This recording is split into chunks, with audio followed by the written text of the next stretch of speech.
বাংলাদেশে যখন গণতন্ত্রে গণহত্যা চলছে তখনই সম্পূর্ণ উল্টো ছবি এশিয়ার আরেক দেশ দক্ষিণ কোরিয়ায়।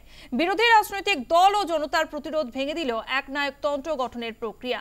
প্রবল চাপে পড়ে 6 ঘন্টার মধ্যেই সেনা শাসন তুলে নিতে বাধ্য হলো প্রেসিডেন্ট। প্রবল জনবিক্ষোভের মুখে পড়ে সামরিক আইন প্রত্যাহার করার কথা ঘোষণা করেও নিস্তার পাচ্ছেন না দক্ষিণ কোরিয়ার প্রেসিডেন্ট ইয়ন সুক ইউল।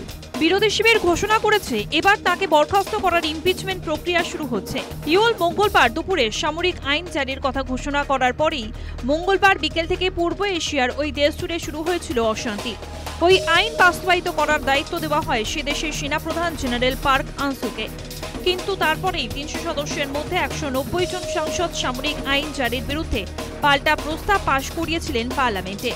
সেই সঙ্গে পার্লামেন্ট সদস্যদের একাংশ এবং আমজনতা রাজধানী সিউলে পার্লামেন্ট ভবনের সামনে জড়ো হয়ে বিক্ষোভ শুরু করেন।